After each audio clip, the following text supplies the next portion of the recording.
Stories are the most powerful thing on earth.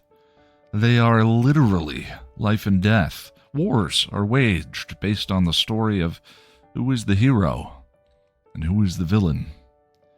You are the result of a story your parents told each other, the one-night stand, the soulmate, and friends who became so much more. Life and death. So wouldn't you like to understand them better, these stories? How Story Works, an elegant guide to the craft of storytelling by Lani Diane Rich, demystifies stories and helps you understand why you love what you love, why you hate what you hate, and why prologues are almost always a bad idea. How Story Works by Lani Diane Rich. Available on Amazon in ebook, audiobook, and paperback form. Get your copy today.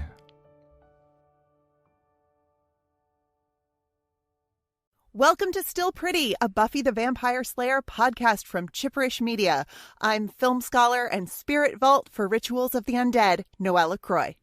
And I'm story expert and a demon, technically, but not a bad guy, Lani Diane Rich. And we are here today to talk about Becoming, the two-part finale of Season 2. Becoming Part 1 aired on May 12th, 1998, and Becoming Part 2 aired on May 19th, 1998.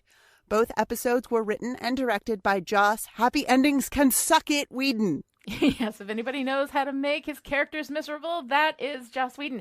And so that we're not miserable while we're trying to figure out what in this show that we've seen a million times we've already talked about, or what has happened or what hasn't happened, this podcast, Still Pretty, is completely spoiled from beginning to end. We could bring up anything from any point along the timeline, so if you haven't seen all of Buffy, now's the time to go ahead and correct that and then come back. All right, it's a big rock. Can't wait to tell my friends they don't have a rock this big, so let's go on patrol.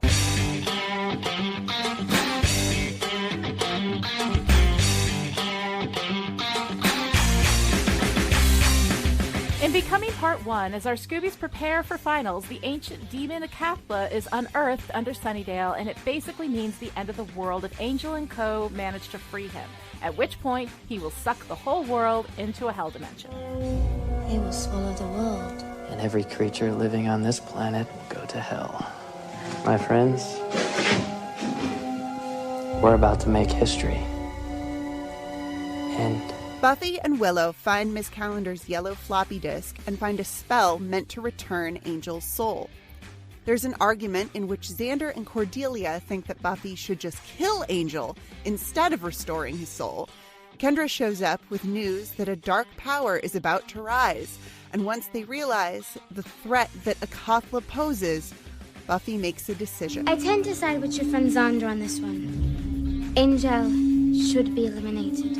I'll fight him. I'll kill him if I have to. But if I don't get there in time, or if I lose, then Willow might be our only hope. Angelus tries to free Akathla, but he can't pull the sword out of the stone demon's chest, and it's super frustrating, so he sends a vampire into Buffy's school to tell Buffy she has to show up that night at the graveyard, or more will die, and then steps into a shaft of sunlight and lights herself on fire. And I get that vampires like to kick it old school, but you can't email? Anyway, Buffy instructs Willow to start the ritual to return Angel's soul and goes to fight him, but it turns out he's just a distraction. Let's finish this. You and me. you never learn, do you? This wasn't about you. This was never about you. And you fall for it every single time! At the library, Drusilla attacks, interrupting the ritual, crushing Willow under a bookshelf, kidnapping Giles, and killing Kendra.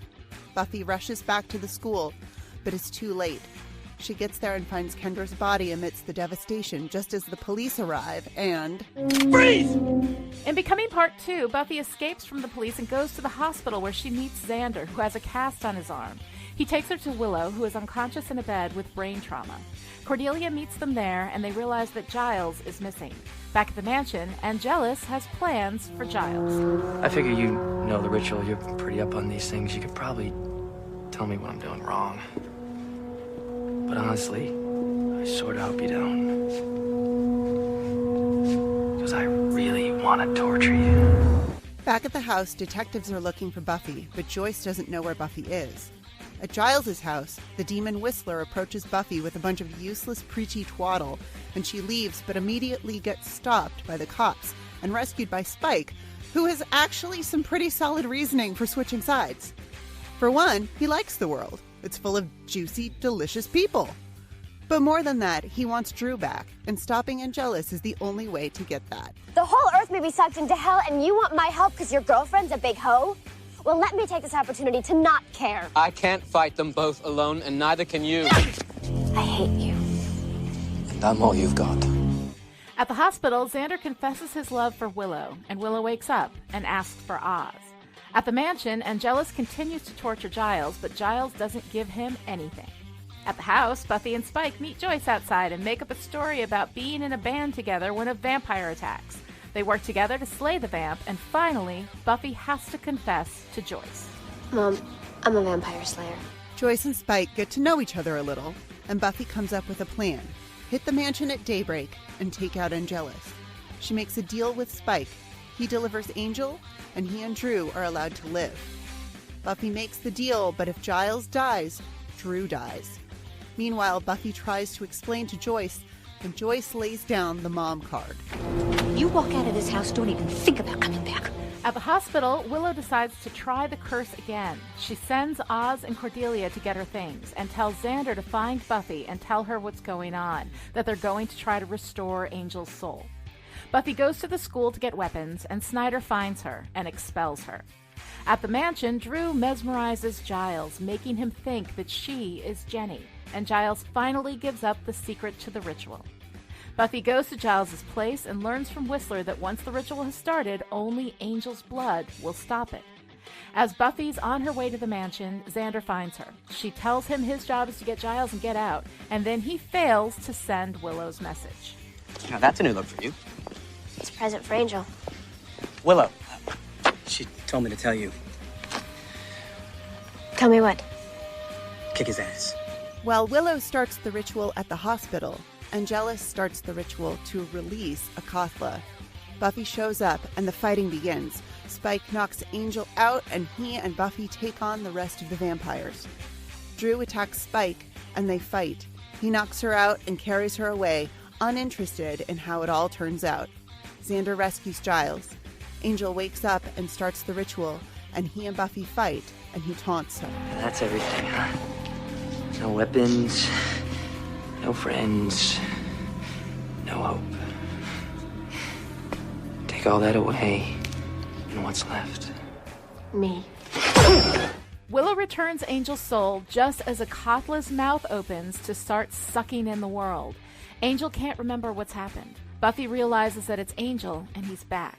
But it's too late. The ritual has begun, and only killing Angel will stop it. She kisses him one last time. I love you. Close your eyes.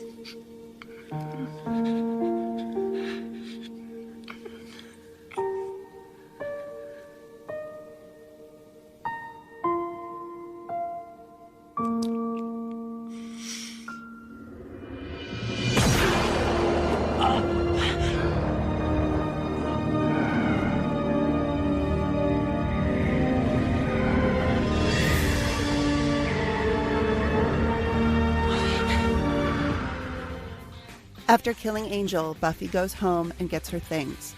Joyce wakes up to find her window open and a note on the bed. At school, no one knows where Buffy is, but Willow is sure she'll come back.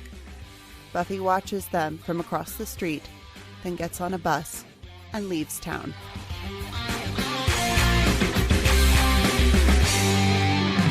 Okay, so here we are today.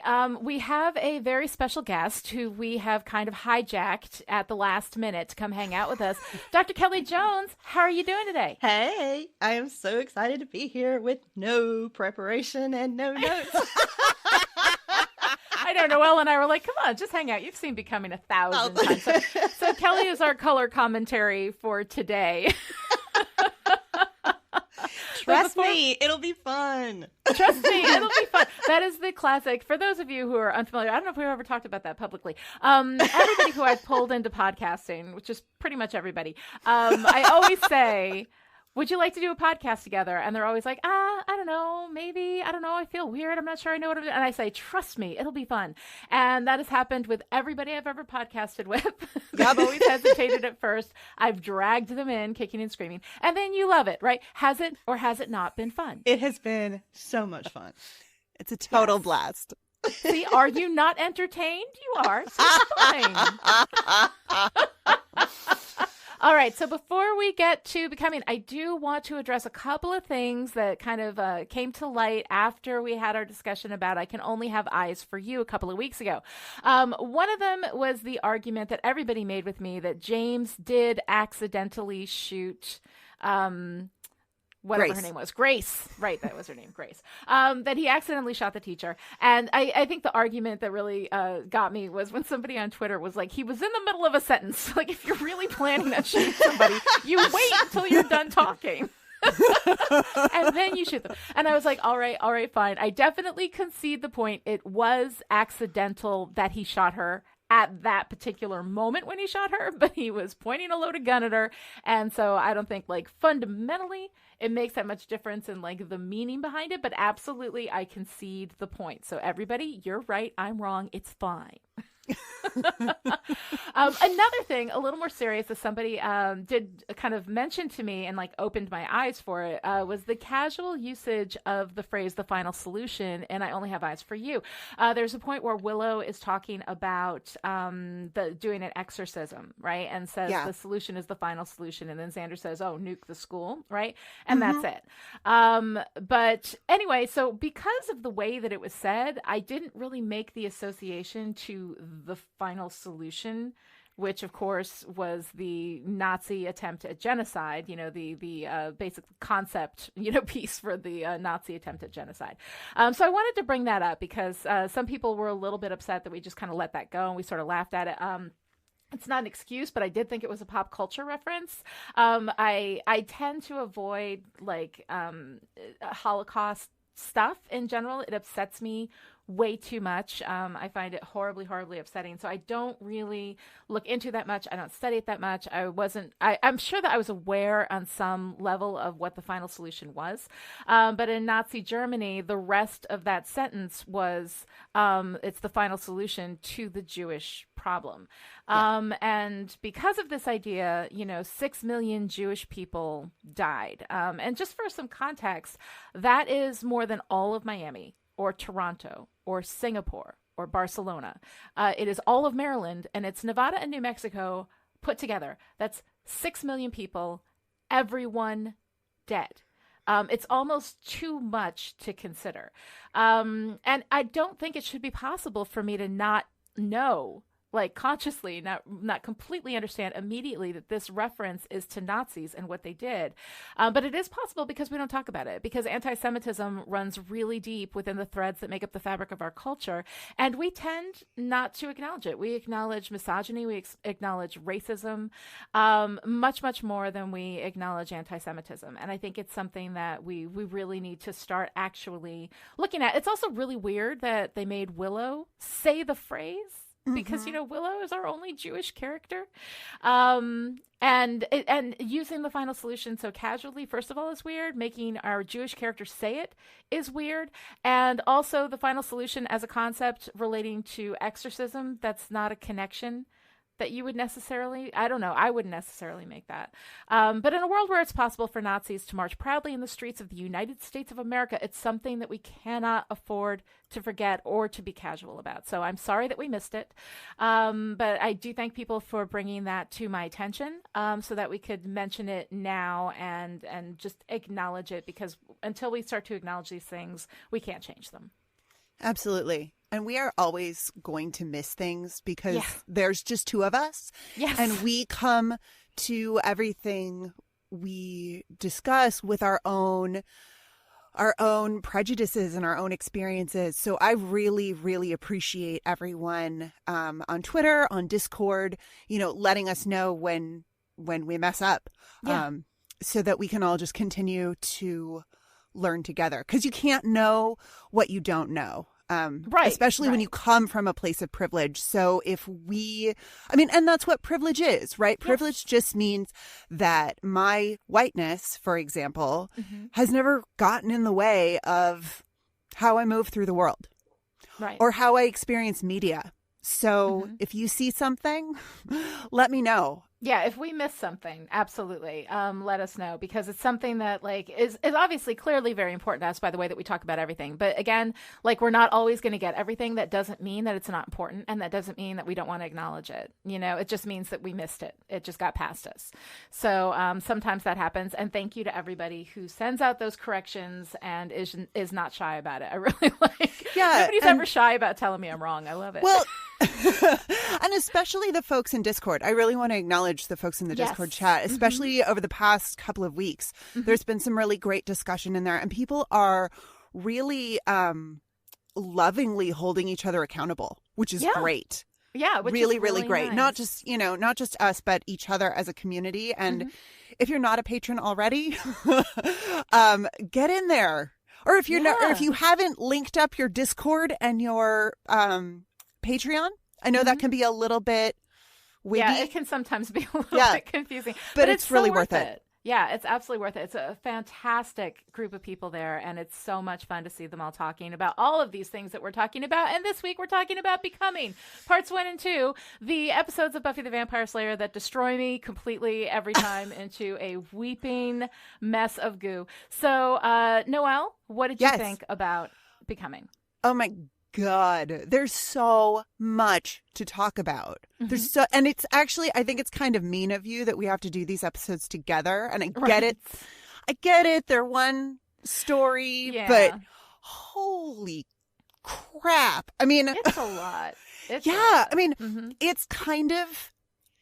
kind of a lot. And it knows it's a lot. I mean, we set it up with Whistler giving us our voiceover narration and, bringing his, I don't know, it's kind of, I'm a demon sent down from wherever to let you all know what's going on. Weird. The whole Whistler thing, I think, is a little bit weird. It's kind of great, though. I like it. It brings it into the space of, no, we are telling a story. We have something to say.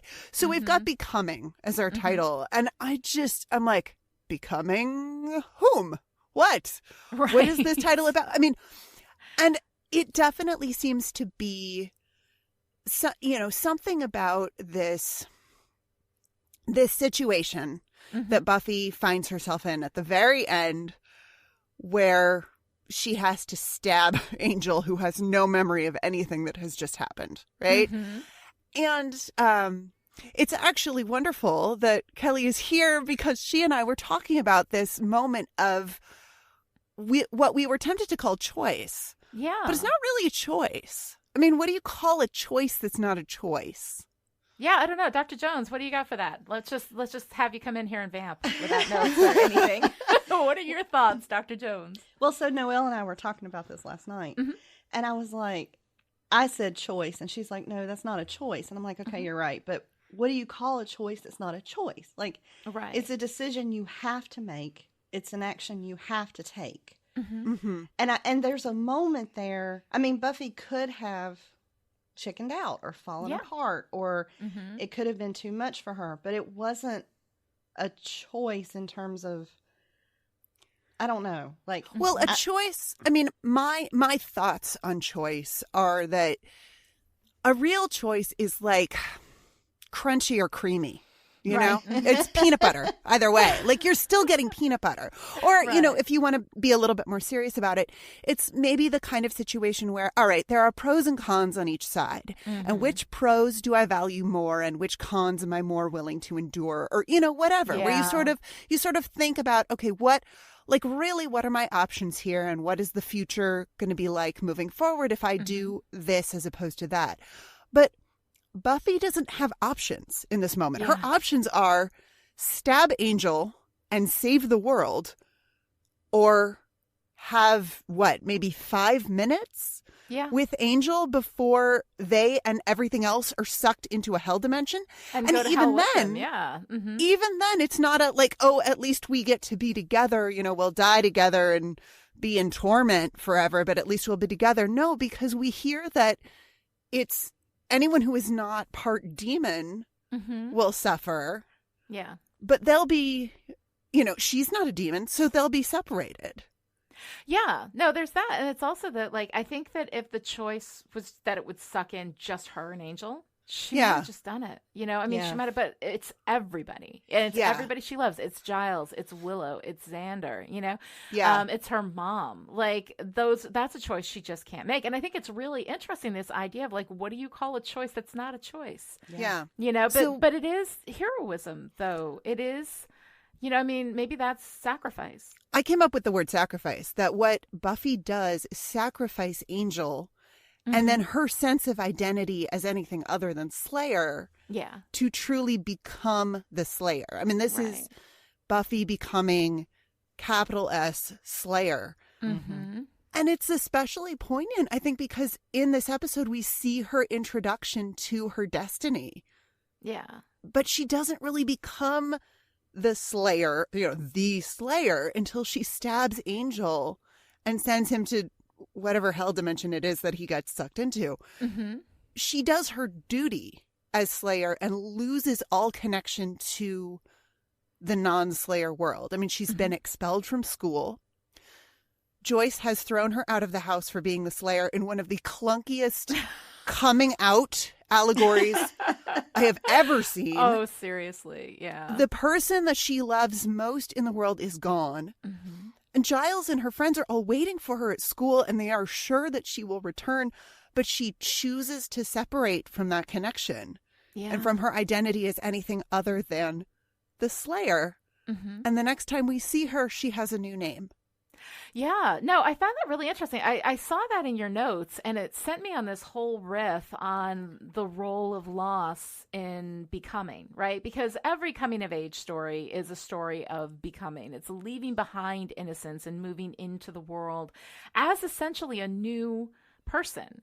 Mm-hmm. I mean, you think about it, like, you're in that process all the time of kind of like dying and becoming something different. Like, you think about, like, the baby that you were when you were first born doesn't exist anymore. Like, that's gone, And so for every transitional experience where you move into being something else, into becoming this new thing, we're constantly in that state of transition, but it requires, at its essence, requires loss, we have Angel's becoming story, and we have that showing up twice. Like, he loses his soul, he retreats from the world for like 100 years, and his next becoming event is when Whistler finds him and he like re-engages with the world. He sees Buffy, he watches Buffy, as she is becoming the Slayer, and we watch that process with her too, and her sense of loss, and then later, in the series, when he loses Buffy, essentially they break up and he goes to Los Angeles, he then becomes a champion. But it is only through like loss, whether it's a sacrificial loss or a loss that we actively choose, or something that just happens over time. There's always this loss in that transition to becoming. And I was really thinking about this, mostly because my brain lives in Angel, the series. Yes. But this, when we first started the show, we talked about kind of the correlation between Doyle and Whistler. Yes. And how they are essentially the same character. Right. I mean, that was supposed to be the same role, I think. Yes, I think it was supposed to be Whistler, but that guy was busy doing something else, so they got Glenn Quinn in to play Doyle. Yeah, because then we see at the beginning of Angel, Angel's in L.A., and he's helping people, but he hasn't really become Angel Investigations with this mission statement that we see him become. Mm-hmm. And he has to have someone sort of guide him toward that purpose. And I've always found that really interesting about Angel, because when he's first turned from Liam, into Angelus, Darla is guiding him on this new purpose, right? Like, she's going to show him the world, right? And he's all for it. Now, he has great natural talent and capacity for being a psychotic vampire, but she's, she taps into this like amazing natural evil that's in him, but she still shows him the way. She gives him this purpose, right? Yes. And then Whistler does the same thing for him. Angel on his own doesn't function. Yeah, no, he's not. Yeah. He's not an active protagonist. Right. No. But I mean, Yeah. so as a human, he was kind of a disaster. Yes. And then as a re-ensouled vampire, he was a total disaster. And then when we see him at the beginning of Angel, the series, like the third time for this, he's not quite as bad. Like he's not, living off rats in the sewer, but he still hasn't become the Angel that we know until Doyle kind of comes and puts him on that path. So I've always found that interesting for a character who's supposed to be such a loner. Yeah. That really left alone, he has no purpose. Yes. No, absolutely. And actually, I should say, because I'm absolutely terrible at this stuff, like this is all, like the last minute we pulled Kelly in. Kelly is my co-host for Still Dead. Oh, yeah.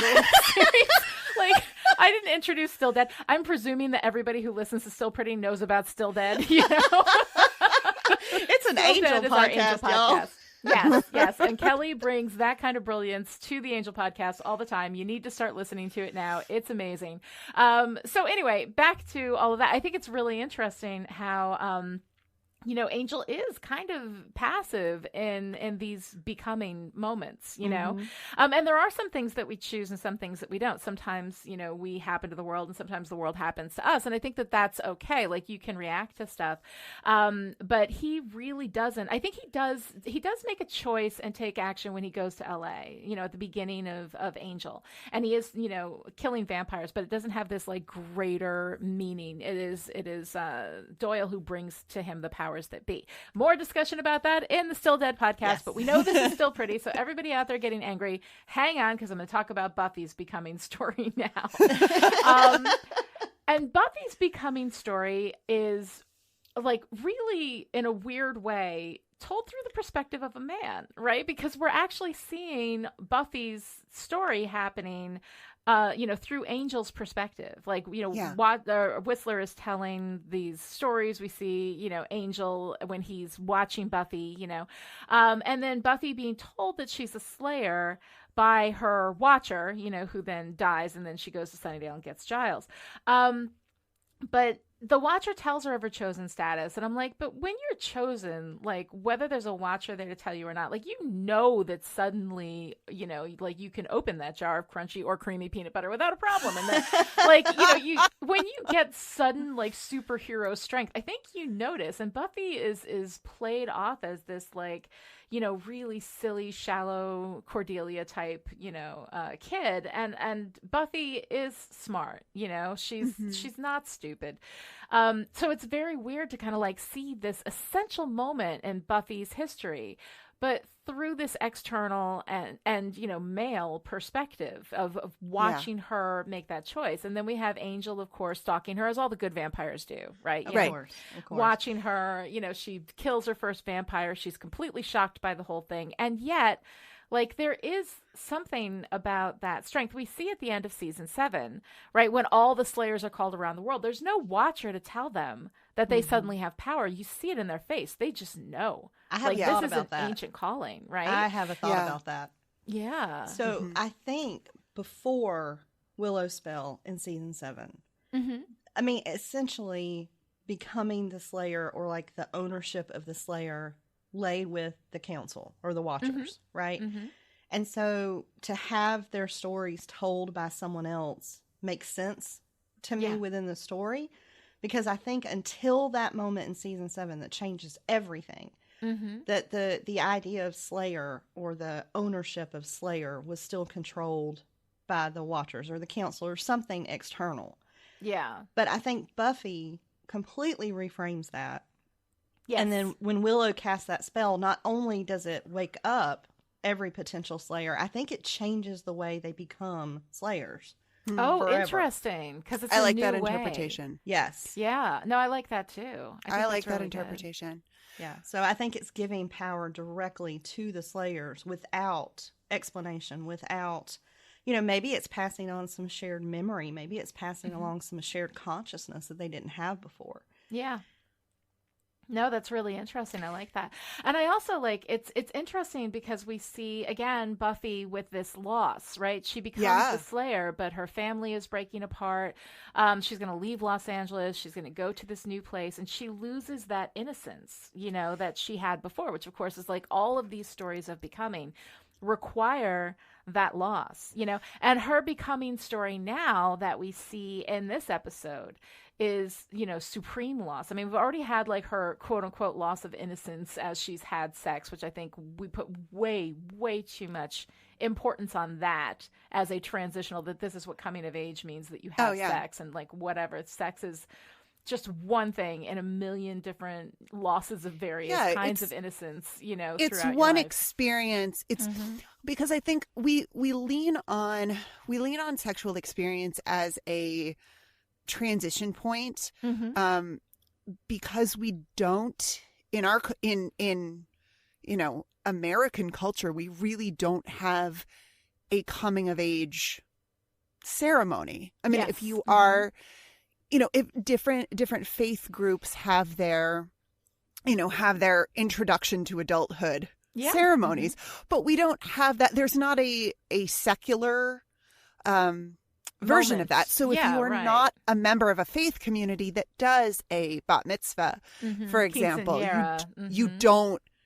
you don't have that transition. So, and also as a society, we're so weird about sex that we're like, okay, well, this is a thing that you can't go back from, because once you've had this experience, you can't unhave this experience, even if you only have sex once in your life. It's like, it's an inflection point. Exactly. So I absolutely agree with you. We put way too much weight on sexual experience as the turning point in someone's life, but Buffy's turning point is way before that. We actually see it through Angel's point of view when he's watching her through the window.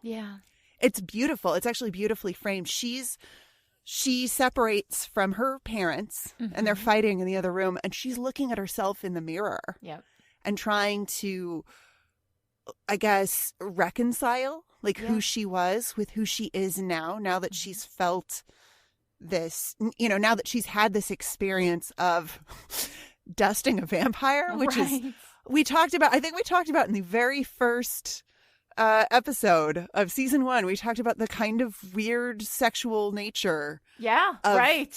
Dusting vampires. Yes, exactly. The penetrative nature of that, and how it's portrayed as, this source of power and dominance. And we could get into all of the genderedness of those words, but we're not going to. I was talking about the composition of this shot. Buffy's looking at herself in the mirror. Angel is watching her through the window. So we've got a frame and a frame. We're looking at her reflection. He's looking at her reflection. And then there's all of these vines and plants sort of growing up around the window. And we kind of almost not quite have a little bit of a Garden of Eden moment here, with separation from the father, really, because it's after this point that Joyce and Buffy leave and leave her father behind. And there's this, someone in our community who is much more of a biblical scholar than I am, probably has a great religious reading on this, and I can't wait to read it. But I do love this moment of transition of her, she's facing herself. I mean, literally in the mirror and trying to figure out who she is. But then it's framed through this weird, Angel is watching her device that I'm just not. I don't know. It feels weird to me that we get this huge moment in Buffy's life without her perspective on it. It's just Angel watching her. And what's really interesting here, too, is that this is the point where, as we will discover, I think it's in season 6, Normal Again, right? That it was after this that they put her in an institution, right? And when she goes into normal again, into that kind of like state, then she believes that she's been in that institution the whole time and that she made up all of her friends and vampire slaying and Sunnydale and everything, you know, that was part of this fantasy space, and that the real world had her parents still together. You know, they were, you know, with her, that, you know, like all this stuff. So it's one of these things that, like, even after this, you know, we go back and kind of put into that space her time in an institution. And then in this episode, a little bit later, Joyce is going to say, no, you need help. Yeah. Right. You know, but this is in this episode, this is the first moment that Joyce, as far as we know, has ever heard the term vampire slayer. But in, you know, in this timeline, right after this moment where she's staring at herself in the mirrors, and sometime in the ensuing week, she says she's a vampire slayer. They put her in an institution, and then she recants or whatever. So it's a little bit weird. It's a big retcon. Clearly, that was not the intent at this time. But if you look at it in the timeline of what the show has established as canon, that's about to happen to her. Yeah. True. Yeah, it's a strange thing to have this transition sort of glossed over when we have so many transitions coming up. So you mentioned Joyce, and Joyce finding out, hearing the words vampire slayer. Mm-hmm.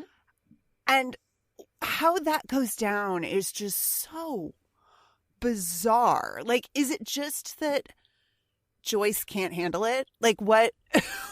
Yeah. What is happening? Joyce is shocked, right? I mean, Joyce has seen a vampire dusted right in front of her, you know. She's sitting in the living room with a vampire, Spike, while they're having that wonderful... Every Joyce and Spike scene is like my favorite thing. Like, it delights me so much. I love all of it.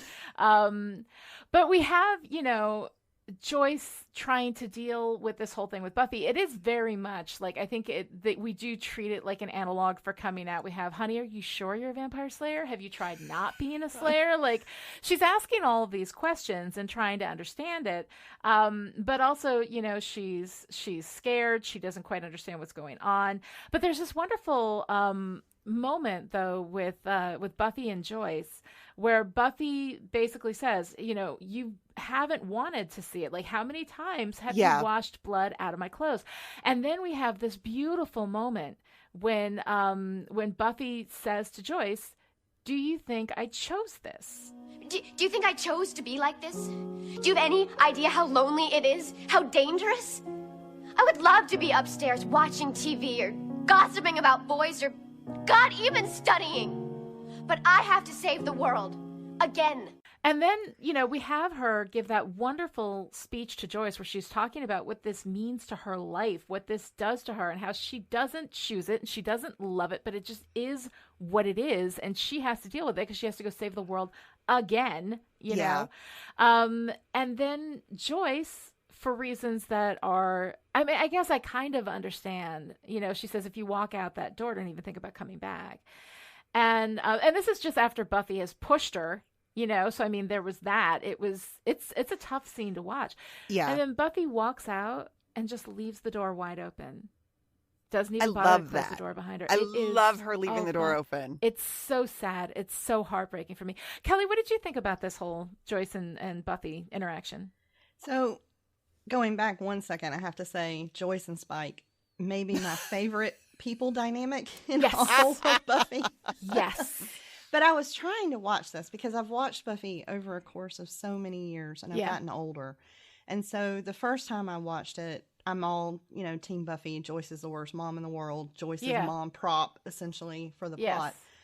And so this time I'm well, I didn't rewatch it for this because we're ad-libbing, but, you know, watching it recently. We told you it literally the last second. I can see more of Joyce's perspective of, like, as you're an adult parenting a teenager, how separated you feel from your own teenage self, right? And, like, how much time has passed. And so I think she's overwhelmed. Yeah.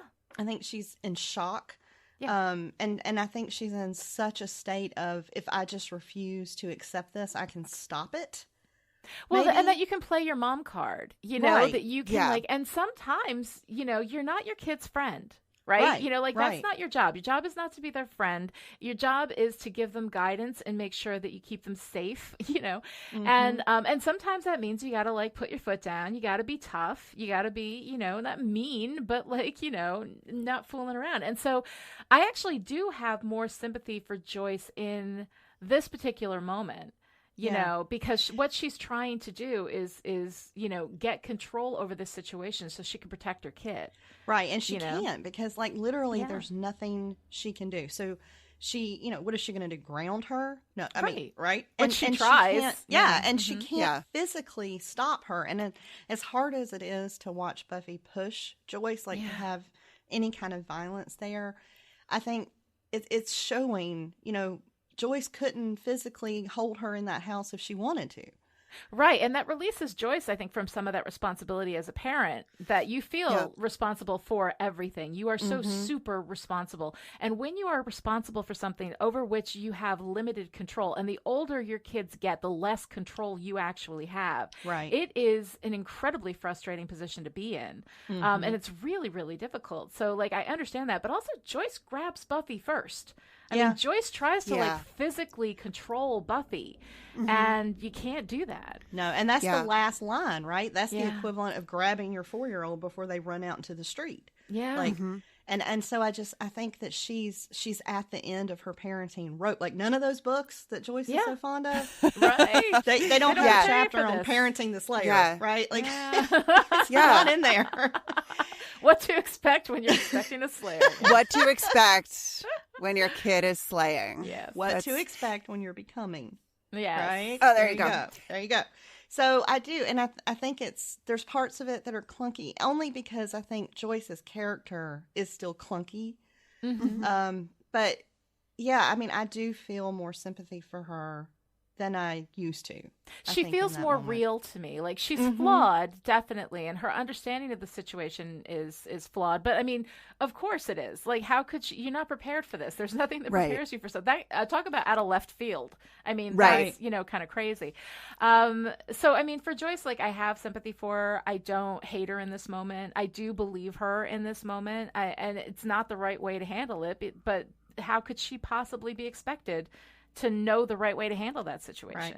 You know? I think the thing that gets me the most, and it's so beautifully written and so well done, is Buffy saying, "How many times have you washed blood out of my clothing?" Because when you are that parent, you know, sometimes there are questions you have to ask. And like, if I'm doing laundry and there's a bunch of blood stains in it, we're going to be having a conversation. Right. So, but there's also like, a level of denial too. Exactly. And I think that goes back to like, you know, parents whose kids are gay, which sometimes can be a difficult thing for them to handle, you know. For some parents, I think can be a difficult thing. And so like, you know, did you not know I was gay? You know, like, I mean, like there are signs, I guess, of that kind of thing. Although with your kid, you don't really think about them in a sexual context. Try not to. You have to have the talk, and you push yourself through that. But it's always bad, you know, in any context of anything, you know, any kind of sex they're having is always weird.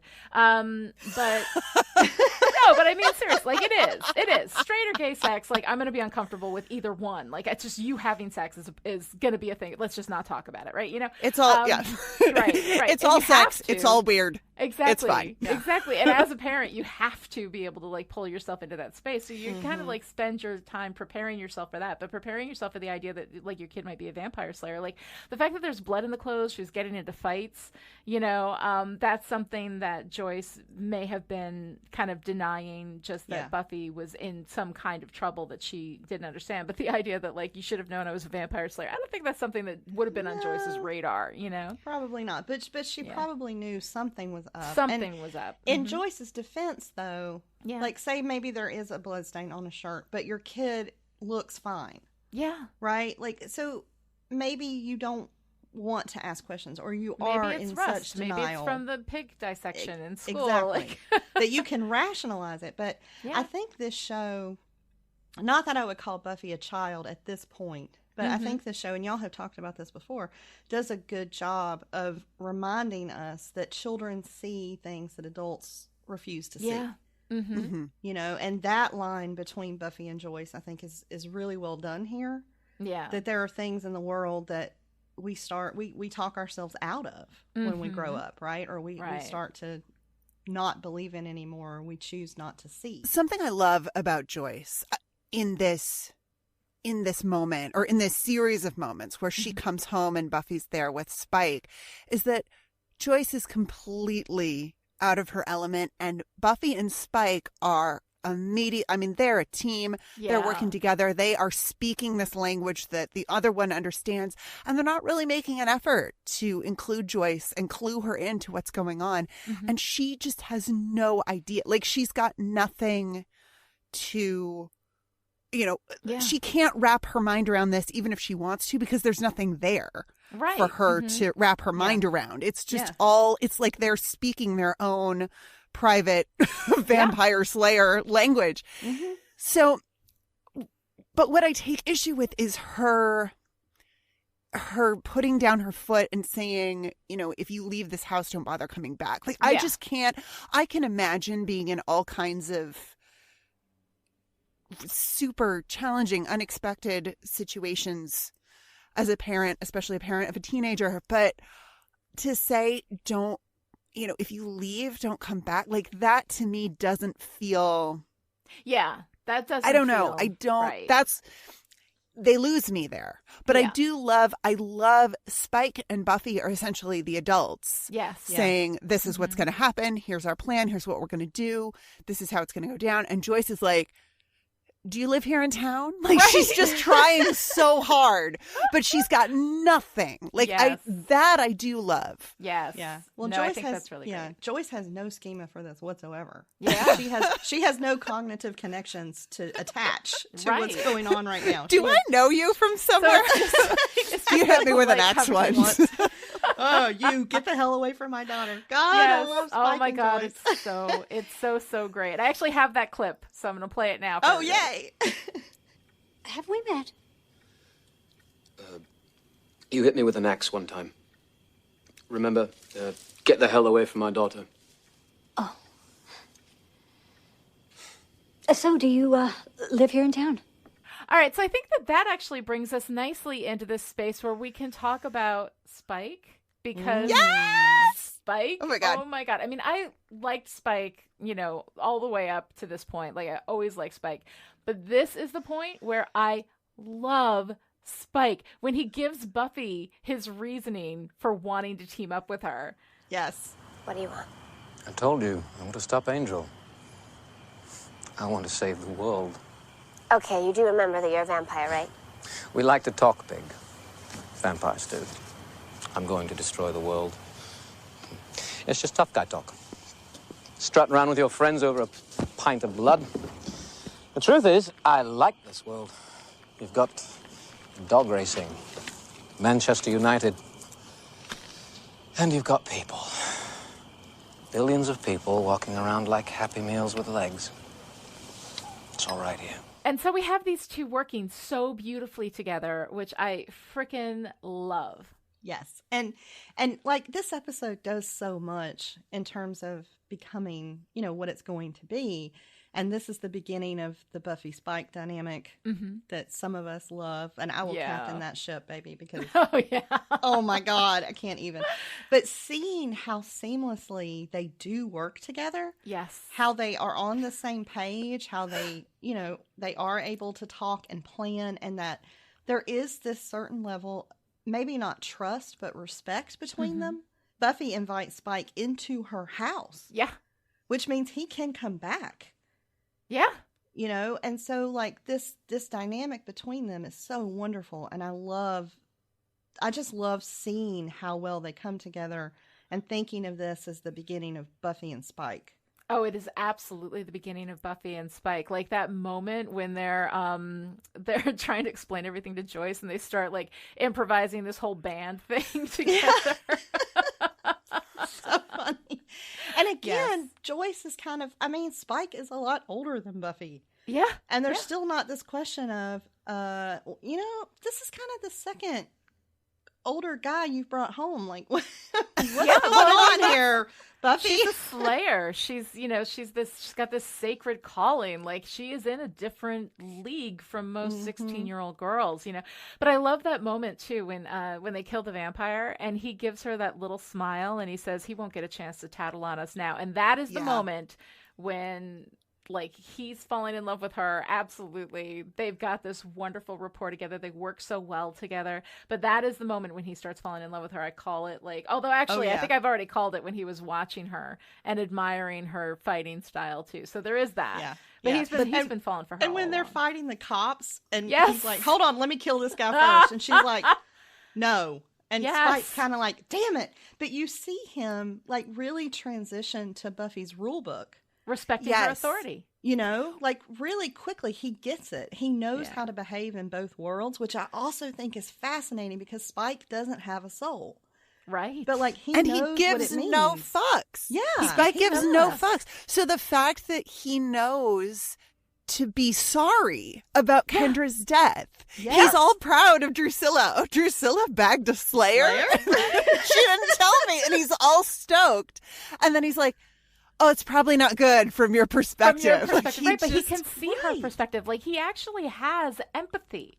Right. Yeah. That's what the Spike soul vampire argument I think is born here too, because he does have empathy and he's able to code switch between what he wants and what she wants, and he's, going against Angel and he's fighting to get back with Drew, but we also see this first spark of Spike fighting as the good guy, and he likes it. He likes it. Well, he likes the fight. I mean, he genuinely likes the fight no matter what the fight is. He doesn't care. And we're going to see that coming from him, later when, he keeps having to remind everybody in season 4 that he's still evil. He's still evil.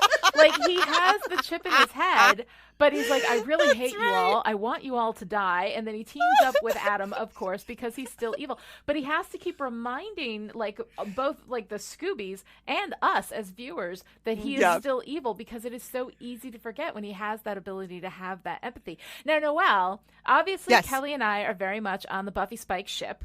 And this is not a surprise for anybody. I've always been a Buffy Spike shipper. So how do you feel about Spike and Buffy in this moment? In this moment, I really love them working as a team. I love him. First of all, I love him pulling the cigarette out of the unconscious cop's pocket. That is so fantastic. I love him monologuing at her and just being like, look, this is how it is. I like the world. All my stuff is here. Yes. But then when they're walking together, Kelly mentioned not quite trust, but they each know what the other is capable of. Right. So when they're walking back to Buffy's house and they're looking at each other instead of looking where they're going, I can see the beginnings of the ship there. I think for me, it's much more about, I love Spike. Yeah. At this point, I love Spike, and I want for Spike what Spike wants. Yes. That happens a lot in a lot of ships. Because he is just a delight. He is so wonderful. But I love watching them work together. And I mentioned it already, but I love watching them be adults while Joyce is just floundering. It's really awesome. And the way that they understand each other. And here is Joyce, who gave birth to Buffy, who has been with Buffy all this time and has absolutely no connection, but Spike and Buffy instantly work well together. They're connected. They can put a plan together. It's absolutely wonderful. So for me, this is one of my favorite points in the whole run of the series, just seeing this nascent beginning of what will become a real love story. And I talk about that a little bit in one of my Still Pretty episodes. I think when I was talking about Touched, I think it's that episode where I was doing the video. So if you go back, I don't remember which number episode it was, but it's the one on Touched. But the difference between love stories and romance is that romance is hyperbolic and wild and so out there and incredibly powerful, and a love story can be quiet. and can be slow and comes from working well together and understanding each other. And sometimes in a love story, like, Buffy and Spike, for a lot of their love story, don't necessarily really even like each other, but they I don't think they ever like each other, do they? Do they ever? I think he gets to like her. I think he really admires her. Yeah, I think he does too. Yeah. But That's that fair. insight of a romance versus a love story, Lani, is my favorite thing that's ever come out of Still Pretty. Oh, thank I you. mean, Yeah. I think about it all the time. It was one of those huge aha framework shifting, paradigm exploding ideas. Yeah. Same here. I love it.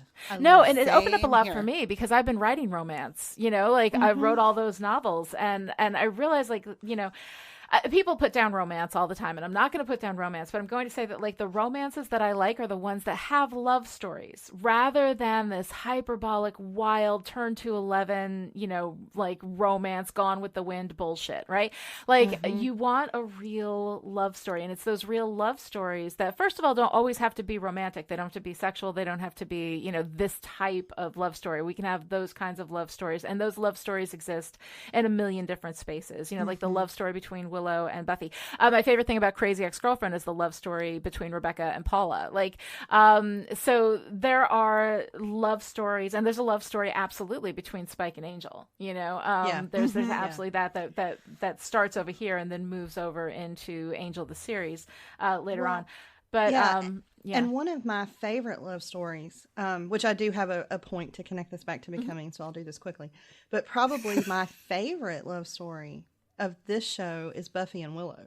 Oh, yeah. That is a tremendous love story. Yeah, it's amazing. And we see, there's such great Willow in Becoming, but this is also Willow's becoming. Yes. This is when she's getting on that path to magic. She's becoming a witch. She's doing this first big spell. And that's a huge spell. It's such a huge spell. It's such a huge deal. And the impact of that is so amazing. And seeing the path that this puts Willow on and knowing what she's going to become is also one of my favorite parts of these episodes. Yeah. But it's hard to kind of keep sight of that with everything else that's going on. Right. It's really easy to miss that, but you're absolutely right. This is a huge, huge moment for Willow. But before we get to the big moment for Willow, we will absolutely pick that up in just a second. I got to tell everybody that this episode of Still Pretty is brought to you by our patron supporters who give $1 a month or more to make it possible for us to do this every week and make it free. In return, they get exclusive Chipperish content like special patrons-only podcasts and access to the Discord chat where smart people hang out and disagree with us and are often right. And if you are currently a patron, thank you so much for making Still Pretty possible. And if you're not, $3 a month is basically 1 cup of coffee, and it's a great place to start to support us so that we don't have to run ads from ZipRecruiter or those douchey guys who make fancy watches that are less expensive than the other fancy watches, or like Harry's razors. Basically what I'm saying is, please do not make us read copy from Harry's razors. Visit patreon.com/chipperish to save us from this terrible, terrible fate. And let's go ahead and get back to talking more about Willow, because Willow is just goddamn powerful. Her resolve face. Yes. You know what it means. Her resolve face. And she's in charge, man. From her hospital bed where she's been knocked out. She's like, do this, do that. Here you go, Awesome. We foreshadow the idea of Willow being a teacher. We've heard a couple of times now that she's a really good teacher. She really loves it. And then Cordelia has that whole joke about you have something to fall forward on rather than something to fall back on. But I'm not sure that really is Willow's role. Willow is much more of a director. Yes. You go here. Yes. You go here. You do this. Get my stuff. Cordelia, Cordelia will fill Oz in on the details. I'm like, and everyone just goes with it. It's amazing. Yeah. She has so much authority, and she's so in control, from a hospital bed with her head that feels big but is actually head-sized. Oh my God. We get a little bit of Oz in this episode, but let's have a moment of Oz. He's delightful, as always. Oz is always wonderful. Yeah. He's wonderful. I love how seamlessly Oz has become part of the group. And part of that is that he just goes with it. Whatever he is ready to believe you. He trusts Willow. He trusts Willow. He knows. Yeah. Oz is wonderful in that he assumes that Willow is telling the truth and that she is on his side. Whereas Xander assumes that everyone is not on his side. There's that moment that I actually really like where Xander is explaining, here's why we need to kill Angel, and Cordelia agrees with him, and he says, for once I thought you could agree with me, and now I realize that you are, and he just goes, but he's so ready. Xander is so ready to have the world be against him, and Oz is just ready to be part of the group. Yes. Anything you need, he's right there. And he's got his blue nail polish on. I know. Which I love. Yeah. Oz is just a delight. Oz is an absolute delight. But let's move into like slightly less delightful stuff that we get from, frickin' Xander in this episode. Oh, man. Yeah. Oh, man. Well, yeah. I mean, the Willow Xander thing. Right. Is interesting, right? It's not... I love that moment where he's, holding the bedside vigil and telling her that he loves her. That feels like a genuine moment from Xander. Like, finally. Right. Well, let me go ahead and play the clip, and then I'm going to ask you a question about that. Okay. Look, you don't have a choice here. You gotta wake up. I need you, Will. I mean, how am I gonna pass Trig, And who am I gonna call every night? And talk about everything we did all day? You're my best friend. Your voice. I love you. So here's my question about this, though. Yeah. When he says I love you, he could be saying I love you in this very platonic way, right? Except that we set this up with him, like, almost seeming to have this realization that he loves her, of course, because whenever she is unavailable to him, either by being with somebody else or by being, unconscious and possibly about to die, suddenly he's in love with Willow, So he says that, and it's set up because she starts to wake up. He says, I love you. She starts to wake up. She takes his hand, and then she says, Oz. And Oz is suddenly there, and you see this look on Xander's face, like where his love for her, if it had been this genuine like friendship love, I don't think it would have been played up the way that it was played up. I mean, it was set by these, subtextual, like, connotations in the context that it was a romantic love and almost a possessive love, because then when Oz walks in, he's all sort of put out by that. What did you guys think about that? I don't read that I love you as a romantic I love you. I read it as a true friendship, like this feels like real friendship from Xander in that moment. And I think that any sort of jealousy, I don't get jealousy in that moment from Xander when Oz comes in. I read that much more as a transition from the kind of from having your primary relationship with a peer be a best friend relationship to having your primary relationship with a peer be a sexual or romantic relationship, that is a point of becoming as well. That this is a transition point for Willow, where the kind of presence that she wants at her bedside while she's in the hospital is somebody who's going to call her baby. And, not... I don't know. And I don't know that that's what was intended. I think that, I absolutely agree with you that Xander has this possessiveness about, I was going to say Willow, but really every woman. The women in that his he life. wants, yeah. But I think there's a missed opportunity in that scene for a Xander sort of realization of the different ways in which he loves the people in his life, that it could almost be a moment of clarity for Xander where he realizes that he does love her, and that's okay. Like, to have this deep emotional connection is really okay, and he can own it for himself that yes, he does love her. That is so interesting. Kelly, what do you think? Did you see that there? Because I know I saw it. I felt it was very clear that this was a romantic confession. I see it. I think that they were setting it up as a romantic concession. Okay. Mm-hmm. But I think Noelle's also right. And I think the problem is Xander maybe is representation of the entire patriarchy here. I don't know. Yeah. I don't think Xander has the internal dialogue, schema, understanding, whatever, to realize that he has capacity for different kinds of love. Right. So Yes. if Xander is like the patriarchal kid, the only way he knows to love women is in this romantic possessive way. Yeah. Like that's the only model he has. And we know his family dynamic is not great. I don't know what kind of love Xander has ever seen modeled. Right. And so I think for him, it's just very confusing. Like, I have all these feelings and the person is female, therefore I'm supposed to want to sleep with her. Right. It's kind of the only path that he has. It's the only way he knows. No, that's really interesting. I think he's very confused, but there is this kind of beautiful second when, Willow wakes up and says Oz, and Oz is right there, and Xander steps back. Yeah. Because like Noelle was saying, he's realizing that, Willow's still friends with him and they still love each other, but her primary person, like her person, is now Oz. Yeah. And he kind of steps back to let Oz come in and take the space where he was just sitting. Yeah.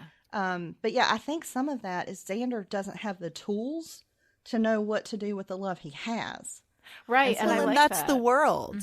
That's the Yeah. world. It's interesting that you said he has this relationship to women where if he cares about them, it must be a romantic or sexual connection. There's a moment earlier in the hospital when the police are there and he pulls Buffy in. She's hugged him because she sees him. He pulls her in. The police go by and then she says, that was about equal parts protecting me and copping a feel, right? That comes from Buffy. Yeah. Right. And I don't think that's necessary. First of all, I didn't read that at all as Xander No. copping a feel. That was 100% Xander protecting her, and also I think a genuine display of affection. Yeah. He is genuinely glad to see her in that moment, and so to hug her a little bit longer I think is completely, I don't know, that felt very real to me, and to have her say that, just no. Yeah, it felt a little weird. And I the don't thing like is, that at all. I think she was making the joke because it was like because I don't know, to lighten the moment or whatever. But you're right, it does kind of land. It's a little leaden, Yeah. and it I don't like the really, way I don't like it. But it's showing society's expectations of Xander. Exactly. Right? And then if you compare that to Oz, well, Oz isn't fully human, right? He has this extra. He has this supernatural part of him, which I've always believed is how he knew when Willow was waking up. Like, I think he had that sense. Yeah. And that's why he was, right there when she came to and called for him. But I think, like, we have this, or Xander believes these expectations for himself, and so that's how he behaves, and then it gets reinforced with comments like, that was, part protection and part copy and feel. Right. But in that moment with Buffy, I think that was 100% friendship and Xander trying to keep the cops from seeing her. Yeah. Yeah. Yeah, and real love and affection and connection after having been through something awful. I mean, I love that after Oz comes into the hospital room and Xander has moved out of the way, then Cordelia comes in. Yeah. And their kiss and hug when they reunite feels so authentic. Yes. I recognized that. I have done that. Oh my God, I'm so glad to see you. I'm so glad you're okay. Right. Hug and kiss. And Nick Brendan and Charisma Carpenter, it's the tiniest little moment, and it felt so real to me. The way that they are reunited is just wonderful. Yeah. I love how genuine Cordelia is in that moment too, where she's like so concerned about him, and then she's like, yeah, I ran for 3 blocks before I realized nobody was chasing me, real brave, and then Buffy was like, no, that was the right thing to do, and it was the right thing to do. So that I thought was really, really nice. And I think that this whole Xander loves Willow thing, here it's for me, it's weird. I feel like we do have these overtones of this expectation of possessiveness. I love Kelly's read of that he doesn't know how to have a relationship with a woman without wanting, to love her in that way. But at the end of season 6, we get Xander loves Willow, and Xander's love for Willow saves the world, and that I think is where it's played absolutely perfectly right. Yep. Absolutely. Absolutely. Yep. So the other thing about Xander in this episode, of course, is this horrible kick his ass moment, right? Where he doesn't deliver Willow's message. It's one of the most horrible, selfish, and seriously consequential things that Xander ever does throughout the run of the series. Buffy isn't even going to find out about that for 5 more years, and he is never going to face real consequence for it. What the fuck with that? That makes me so angry, not just from a, that is ghastly behavior, but I don't feel like it's the right payoff for the Xander story. Like, I don't buy it. I don't like it. No. It's just a bad moment. And and the thing is that we never, if there was consequence for that, if there was something, where this moment Xander realizes he did a terrible thing and he has to reckon with that and he has to get redemption for that, then okay, great. We never mention it again for 5 years. It's just never a thing. It's so weird. It's so weird because I'm with Xander a little bit in the beginning when he says, you just want to forget, when he's mad at Buffy and he says, you just want to forget about Miss Calendar's murder because you want your boyfriend back. And okay, that's really harsh and shows no sensitivity to her feelings, but he kind of has a point. He definitely, he's perspective guy, as he tells Giles. And I love that whole scene because I'm with everybody. And of course, everybody has different goals. Right. And that scene, so it's so uncomfortable. But he's, I think that Xander's suspicion of Angel and his worry about no, wait a second, this guy is a legit evil guy who did legit evil things, and we're going to restore his soul instead of just killing him. Right. But that's a great question, though. And I love the way they talk about that, because one of the things, and Kelly and I have talked about this a little bit because we were over in Still Dead and over in Angel. There's a sense of, of justice. The monsters die, the bad people get killed, all this kind of stuff. And in Buffy, it's about protection.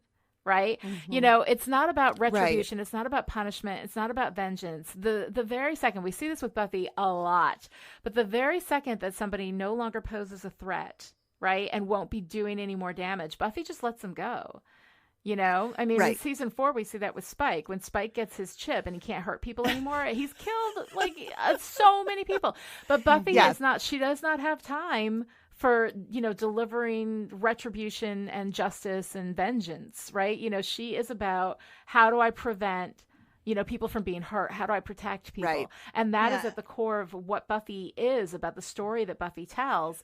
And that can be different from, what we see, Law and Order is always about put them away, put them in jail. Well, they're bad people, and make sure that they're not just that they're prevented from hurting people again, but that they are rightfully punished, and that is not something that Buffy does. No. And it's really interesting too. This is a very crunchy space for Xander because you're talking about protection, right? And we saw him protecting Buffy from the cops. But I think him telling Buffy that Willow said to kick Angel's ass is what happens when you take protection too far. So it's like when a positive becomes a negative, or the point of diminishing returns, Right, or virtue taken to excess can be vice, right? Exactly. So we see him do protection well, and then we see him totally fuck protection up. Yes. Because I think he's trying to protect Buffy from her own, inability to make this decision about Angel. So he just decides to do that. Yeah. And that's what happens when you take protection too far. Right. And then it becomes manipulation, Right. which is really interesting. But I also love, and since Still Pretty is fully spoiled, Yes. I love that we see this conversation later in reverse between Buffy and Xander about Anya. Yes. When Xander is in love with the demon, you know, and Right. he's now in Buffy's shoes, and Buffy thinks that Anya has done too much damage. And you know, that's has when to they be have the taken out. discussion. That's Right. when we find and that's out. when this comes back. Yes, in Subless in season 7, yeah. Yeah, which I think is really, really interesting. Yeah. But back to the beginning when we were talking about choice, that like it seemed to me at the end, you know, there was no choice. But here Buffy could have tried to kill Angelus without trying to get the spell to work first. And so that's kind of that pivotal choice that she's making. And, you know, to see Xander so totally against that, I think all the arguments are done incredibly well. Yeah. And then Xander cheats. And so it takes away all of that open, you know, discussion, looking at the different points, all of that. He just minimizes everything. He that takes the it group over has and done. decides that he Right. knows what the right thing is.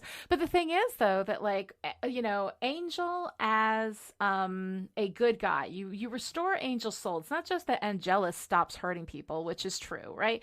But Right. also that Angel can actively, he's super powered. He can help them fight. Like he can, alive as Angel, prevent people from being hurt. And of course, we see that he does. Whereas being killed as Angelus, and that's it, you know, doesn't in the ultimate good, if you're looking at the scale, I mean, I think that that is not the biggest good that can be done here. So I think that that's a consideration as well.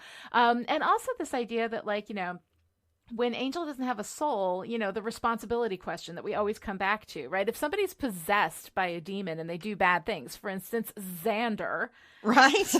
was possessed by the hyenas and did lots of bad things. And he, as soon as he's restored, that's fine, right? But we hold vampires responsible for what they do as vampires when they are, in a very real sense, possessed by demons, yet they're still responsible for everything that they do during that time. And that seems like a really strange, and it's a conversation we've had a million times, and there's never really any answer for it, but it always seems like a really strange kind of dichotomy for me. It is. It Yeah. really is. Yeah. And again, you would think if anybody would have empathy for what it feels like to do violence while you're possessed, it would be Xander. Right. Right. Yeah. But he has none of it. And it also raises a question for me about Xander, because his closest relationships are all with women. Yes. Does Xander even have any male friends? Like, we don't really see him bonding with Oz. He hates Angel. Giles and he have more of a kind of, we will tolerate each other because we're on the same team. Oh my relationship. God. Xander and Giles getting into it in this episode. Yeah. And he says Jenny's death, and yeah. Giles just lunges at him. And Oh, God. And at the end, when Giles is like, no, he's making me see things that he thinks I want. He's like, why would he send Yep. me? And Giles is like, you're right. Let's go. Exactly. I love that moment. It's so No, you're great. not real. It is so great. Yeah, but Xander there are no men in Right. Xander's life. Yeah. He has no peers. Yeah.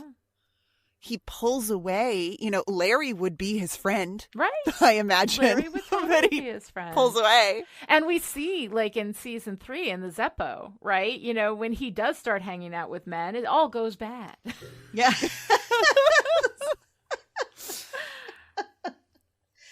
I have a lot of empathy for Xander, but he's also just the worst It's pretty much in that it's moment. pretty much bad news. All Yeah. right, so like we have a big moment here with Kendra showing up, right? You Oh know. my goodness. So yes. let's talk a little bit about Kendra, because it's kind of bad. Right? I mean, she's like, it's great that she's there. Yes. But her entire purpose in being in this episode is to be killed, right? You know? Yeah. Why isn't she fighting Angel? Buffy can't see things clearly. She is a slayer who can see things clearly. Why is she not? She could be dispassionate about it. Why is she not in the fight with Angel? Instead, she's hanging out at the library protecting them when they don't know, like, they don't know that there's a trick coming and that they're going to be attacked. Not to mention that when they do get attacked, she is completely unable to, you know, do anything. She doesn't even throw a punch at Drusilla. Like, these people come in and that's it. Drusilla just grabs her, you know? And then she gives her stake, her personal symbol of power, Mr. Pointy, to Buffy. I know. Yeah. I have thought a lot about Kendra since we last saw her. I mean, when she first comes to Sunnydale, she comes in the cargo hold of the plane. And she says it's because she's undercover. But we also have a Black woman traveling in the worst possible way and being kind of excited about it. Like, she's cool with it. Yeah. And that's something that really, I really thought a lot about Kendra and her relationship to what her life is like. Yeah. Kendra just accepts discomfort, whether it's traveling undercover or having only one shirt, having no connection with her peers, being taken from her family. Yeah, she accepts this as part of her destiny, and I would argue, subtextually, not just as a Slayer, but as a Black woman. Right. She gives Buffy Mr. Pointy, but then she doesn't put another stake in the pocket of her jacket. Yeah. When the vampires attack in the library, Kendra reaches into her jacket. She's got a pocket in there, and we see her realize that there's no stake there. Yeah. So she just has the one. Right. I mean, that place makes is no filled sense. with weapons. I guarantee you, there's like 1 million stakes in that place. Like, there's no reason why she shouldn't have one. Kendra makes no sense, but she is a great fictional example of how Black women are given nothing and they are expected to do everything with it and be grateful. Right, and sacrifice what they have to protect the white people. Right? Absolutely. Absolutely. Yeah. I mean, in our fiction, Black women are, they're the ones who give the wisdom. They're the ones who, inspire and support the white main characters. They're the best friend. They're the backup, and then they need something, there's nothing left. They're like the giving tree. Shel Silverstein's the giving tree, right? Yes. And even Kendra's death is about Buffy. It's about Buffy's loss, Buffy finding her body, Buffy being blamed for her death, and in our stories, which define our expectations of ourselves and others, we run on Black women like they're batteries and then discard them when they're no longer useful. And I'm not saying that that was an intentional thing that happened because Kendra, the character, was played by a Black woman, but I find it really telling that this is something that happens to this character, our only, major character of color on the show, not just a person of color, but a woman of color. And here she is sacrificing everything that she is, her symbol of power, giving it to the white woman, the cute little blonde, to go and save the day while she dies for what, Yeah, nothing. She's not even eaten. She's not even. Yes, that was my question. This has driven me crazy since the first time I saw this episode.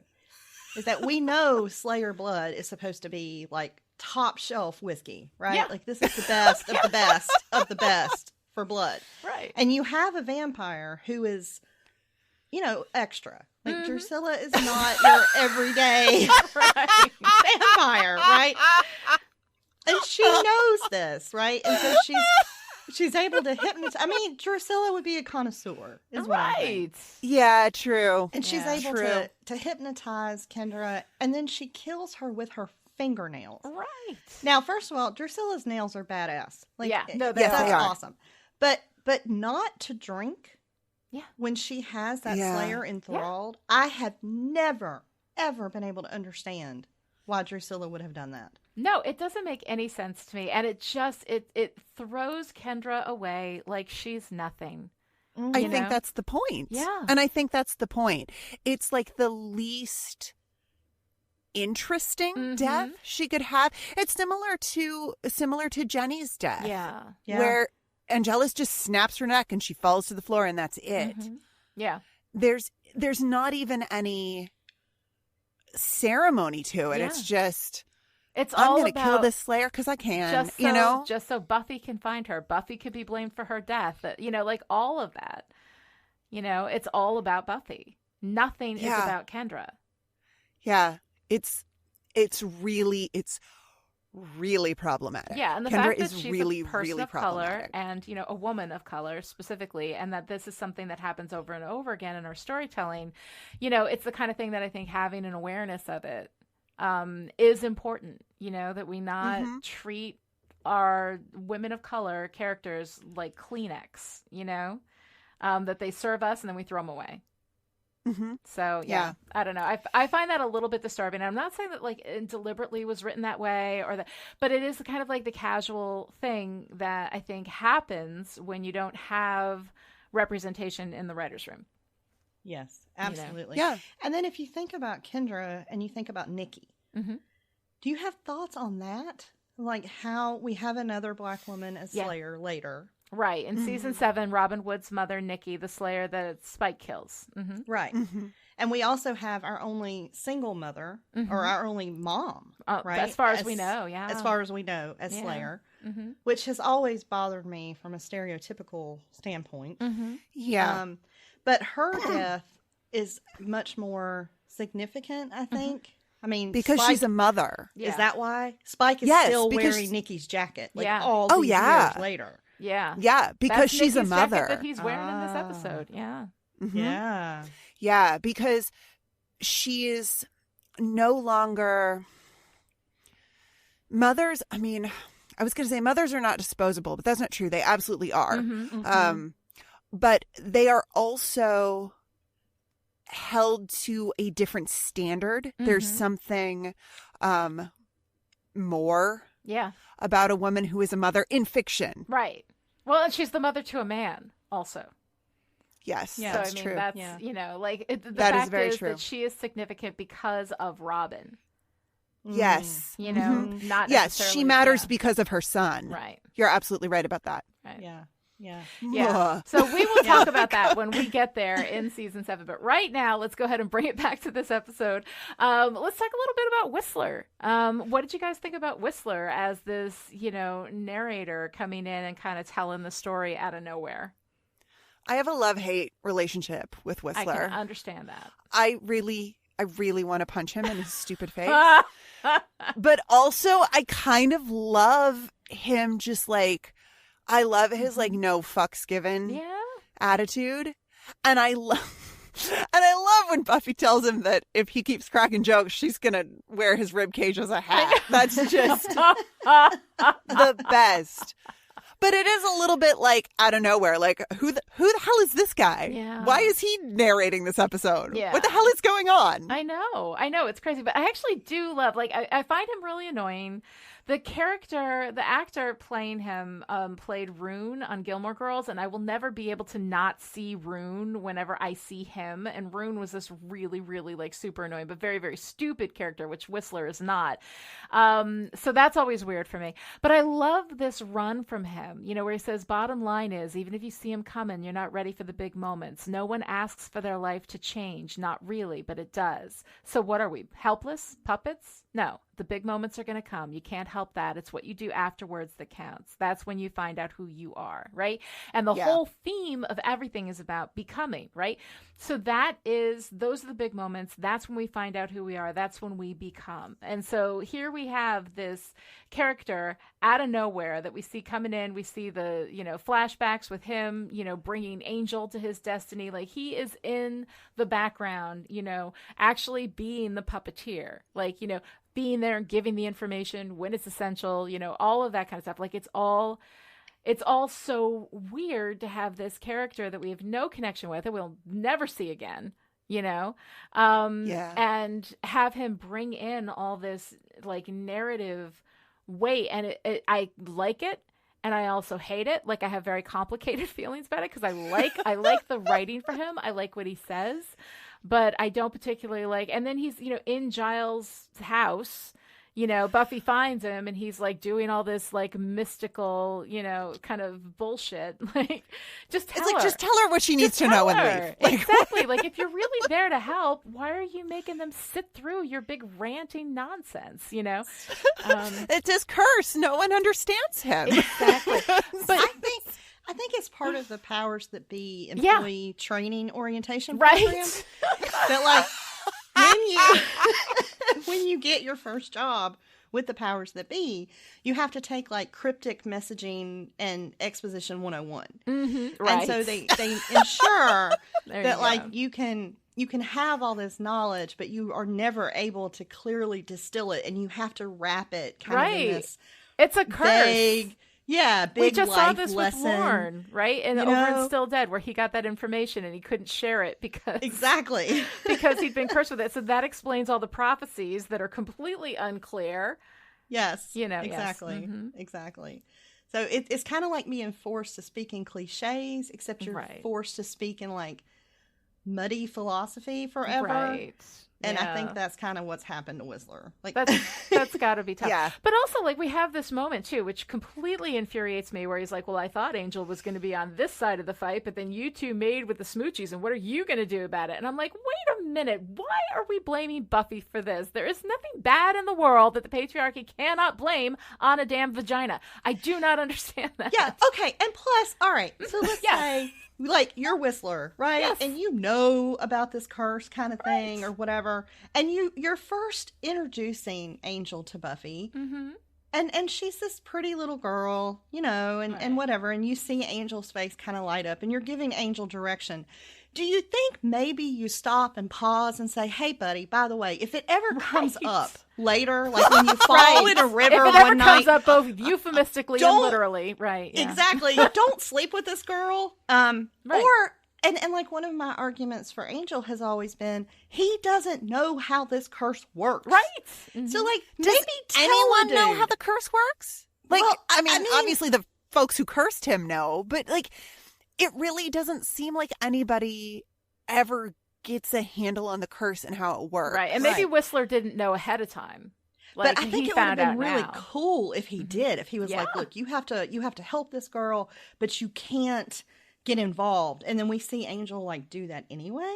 Mm-hmm. Then that would add a whole layer of interest to that. Yeah. Right? That would have been really interesting. But yeah, I was like on the fence, hating Whistler and liking his role, but when he blames Buffy for that, I just want to punch him. No, I hate that moment. I really do. And I think she should have worn his ribcage as a hat. I really do. Mm-hmm. All right. So let's move on a little bit to Giles. Giles, who is completely badass. You must perform the ritual in a tutu, you pillock, which is like one of my favorite things. Yes. He's so tough. He puts up with all of this torture. And then Drew mesmerizes him and shows him Jenny. God. And it is love and comfort that actually breaks him. And that kills me every time. Yep. Yeah. That whole scene is so beautiful. And I'm like, don't do it. She's not real. He's so badass. Like, no. But it's so gorgeous. It's so well done. Mm-hmm. It's so well acted. And it's shot just perfectly. I mean, these are the tightest close-ups that I think we've ever seen. Because the only thing he can see is her. We are in such tight close-up, and we've got this kind of dreamy, we're floating on the water kind of camera work, and it's edited so wonderfully. And of course, her theme music is playing, and I'm just like, God, Jenny and Giles. It's so wonderful. Jenny And then Giles. Drusilla keeps making out with him, which I do not blame her for at all. I love that moment when the boys are trying to get her attention. Drusilla, we're done here. No, I love that. We're done here, ducks. I was in the moment. So good. So good. Cannot blame her at all.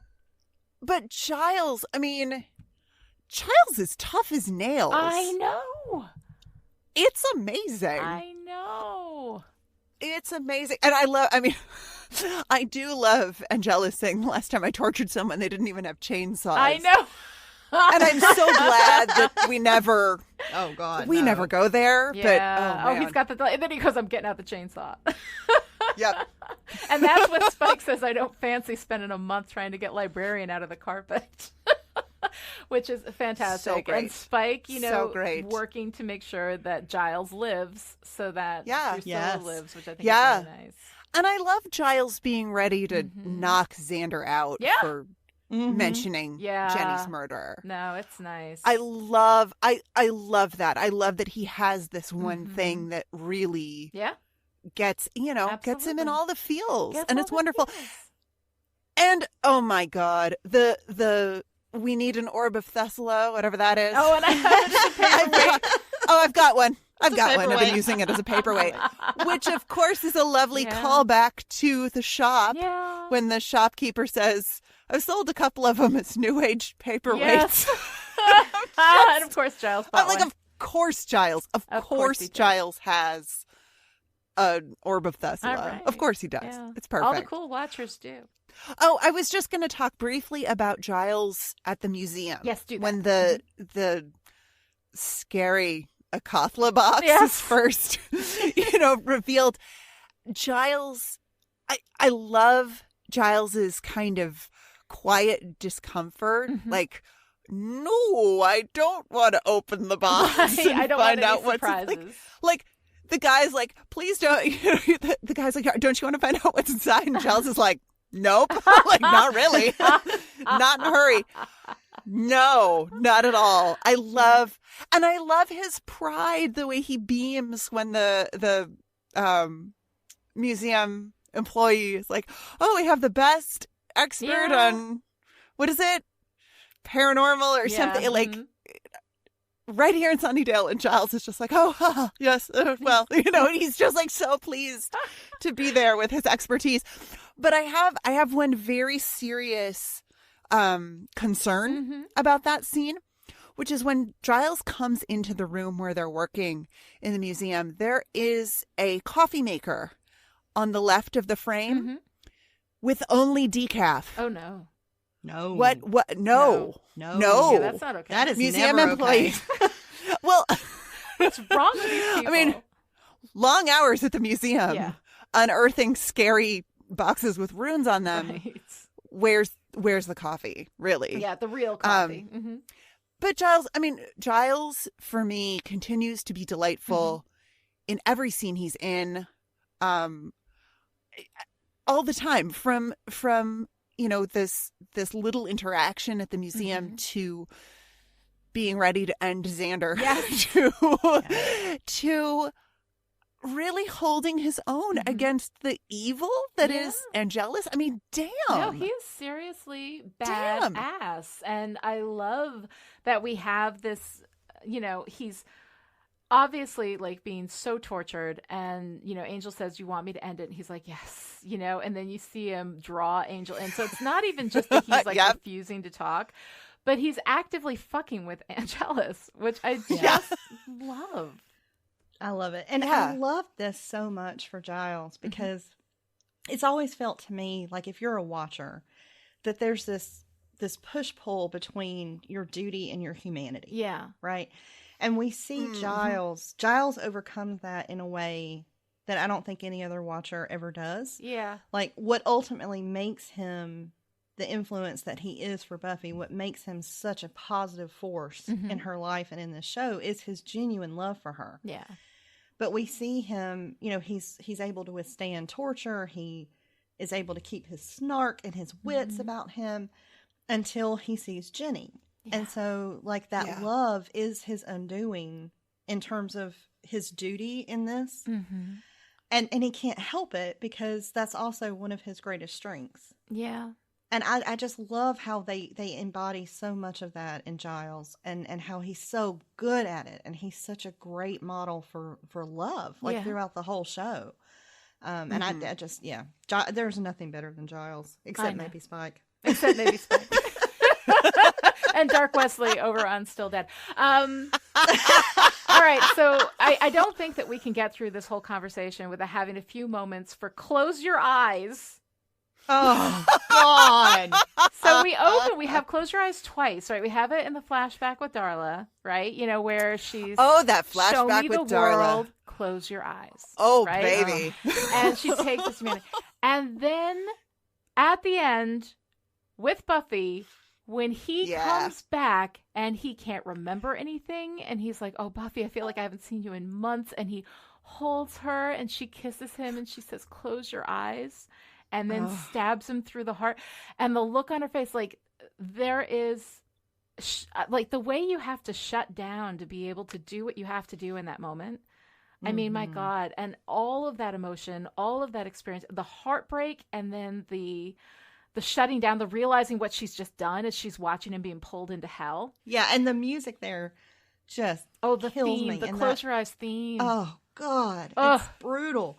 And it always makes me cry. But okay, and y'all correct me on this because I'm sure I'm wrong. Mm-hmm. But like the logical part of my brain that's trying to keep me from bawling when I get to the scene every time, I'm like, all right, Angel's blood opened the big, big bad stone, right? Yeah. And Right. Angel's blood is the only thing that can close it. But couldn't she have tried cutting his hand and smashing it up there first? Like, did she really have to kill him?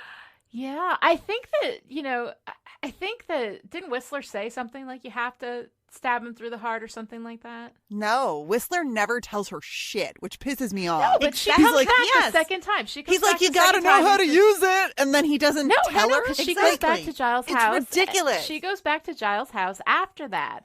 Okay, so what Whistler says is his blood will open the door to hell. A Cathla opens his big mouth, creates a vortex, then only Angel's blood will close it. One blow will send them both back to hell. So I think that, like, while it is a little bit vague, I think that you can't, like, cut off his hand or something, although that would have been great, right? If there was a kind of a loophole for that.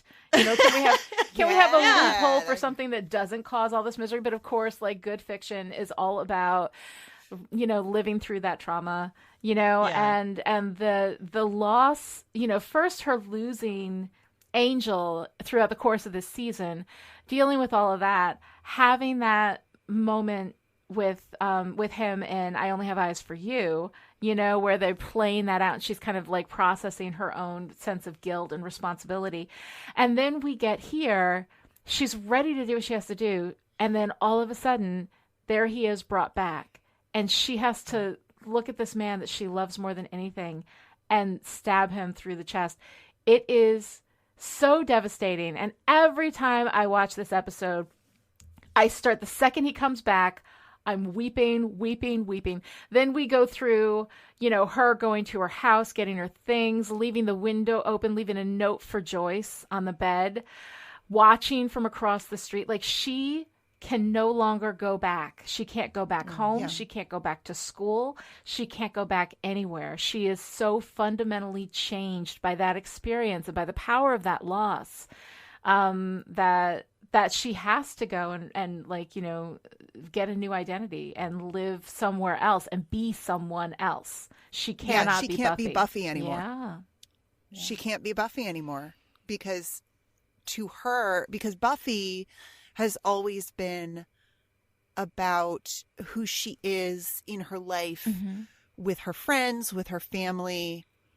She's really, this really is where she becomes the Slayer. Yeah. I think, at least in her own mind. Yeah. This is where she acknowledges to herself, or where she believes, no, I truly can't have the kind of normal life that, you know, that she's been fighting for really for 2 seasons now. You know, that's been her struggle all along, is I want to be a normal girl. I want to be a normal girl, and I have to do this thing. And in that moment, you know, that is real proof to her that she cannot be a normal girl. Right.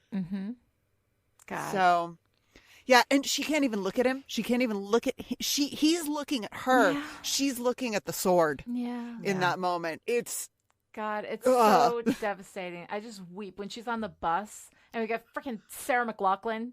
Sarah McLachlan is Emotionally cheating. manipulative music ever.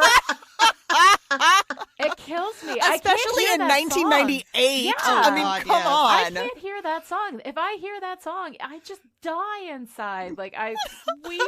If I hear the strains of Close Your Eyes, that theme that plays.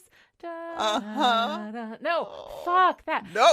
Makes me fall apart every goddamn time. So that's good for that. I don't want to discuss that anymore, because I don't want to cry in the podcast. Noelle, what are you wearing this week? Oh my gosh. Okay, I love Buffy's puffy yellow-orange coat. Yes, is that she not the wears best? for her first length. Yes. I love that coat so much. I know, I want that It's coat. like protective gear. It's so great. It's not quite hunter orange, but it's close. Yeah. And I think it's feel chipperish like it's orange. chipperish. I think it might be chipperish orange. It is delightful. Mm-hmm. There's something very, like, insulating about it. Yeah. She's still it's protective here. It's protective all here. of this. It has puffiness to it, you know, like, and that's Mhm. something that she loses. She doesn't wear anything that has that kind of that looks like armor, you know. No. Yeah. Mm-mm. No, her blue coat that she wears throughout becoming Mm-hmm.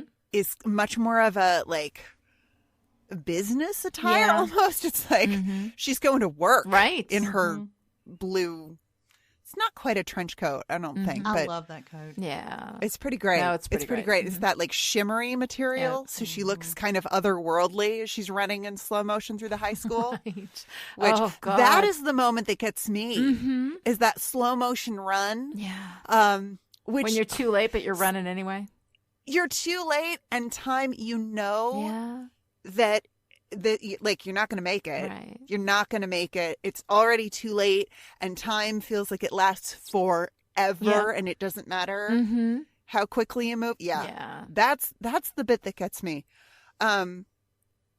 Great choice of sweatshirt on Xander. Uh-huh.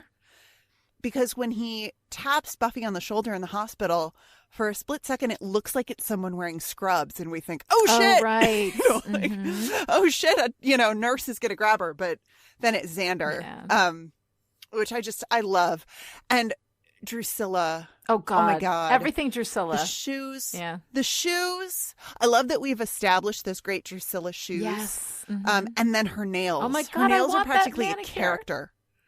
You could do that manicure. That would not be difficult to do. It's so great. Let's see. Do I have anything else? Oh,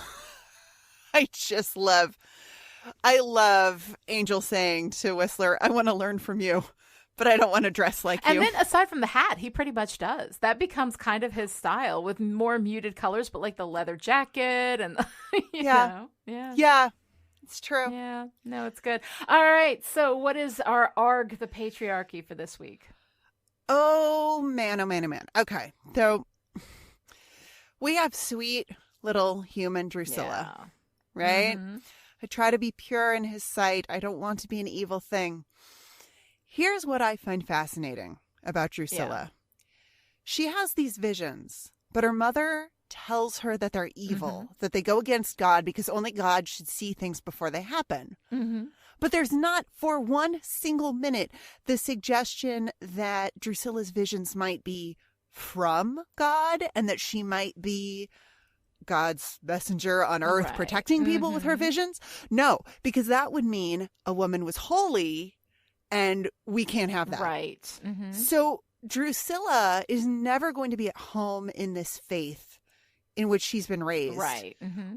With the matriarch in her life telling her that something she can't control about herself is evil. Right. Mm-hmm.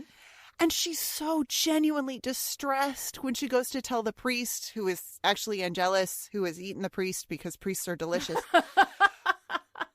I mean, they would be, right? Well, of course. I don't know. That's got to be some sweet blood, like second only to Slayer blood, right? So she tells him, she doesn't mean to have the visions, and she's so upset. Drusilla is powerful beyond measure. Yeah. And her distress happens because she can't exist in this system that is around her. Her power is too much. So even her mother, who really should be her accomplice in harnessing that power for good, tells her that she's wrong. Right. And of course, Angelus takes this and runs with it to torment her. Mm-hmm. God has a plan for all creatures, even a devil child like you. Right. The patriarchy made Drusilla. Yes, no, absolutely. It made Drusilla, and it gets to keep her at the end when Spike yanks her unconscious body across that bench seat. Oh, yeah, I know exactly. She is just Drusilla is what happens to women under the patriarchy. Wow. That's that is nice. My interpretation. Old child. That's awesome. Because then she, as a vampire, then we see her. So Angelus tells her God is watching. Uh-huh. And then the next thing we see is her strut down the stairs in the present as her vampire self. Yeah. And she's talking about the moon whispering to her and eating an old man and all of these. And it's like, oh, we have like a legit crazy woman here. I shouldn't say crazy. That's not cool. But, as a legit crazy woman myself, I feel like it. I'm reclaiming it. I'm taking it back. Right. But she's, she has to be, I shouldn't say she has to exist in this evil space, but she becomes more at home in the evil space because the good, I'm using the largest air quotes you've ever seen here, the good would still tell her that she's wrong. Right. That there's just no hope for her within any of these systems because... Sorry, you're a powerful woman. Right. Sucks to be you. Right. So that's my patriarchy rap for this this episode. Very nicely pulled. Yeah. Thank you. And when Buffy tells Snyder, "You never ever got a single date in high school, did you?" I'm with Snyder when he says, "Your point being." Exactly. Because what the hell? No. I never ever got a single date in high school, and I don't delight in expelling people. Right. So the suggestion here is that a man who doesn't date in high school is less of a man, presumably, and has I think it's like people power issues as a result. If you can't get someone, be it like a man or a woman, to want to date you, then somehow you don't have value. Like we associate our values externally granted. Yeah. Yes. Yeah. That if you are not, if someone wants to be with you, then you are valuable. Exactly. And if not, you are not. Yeah.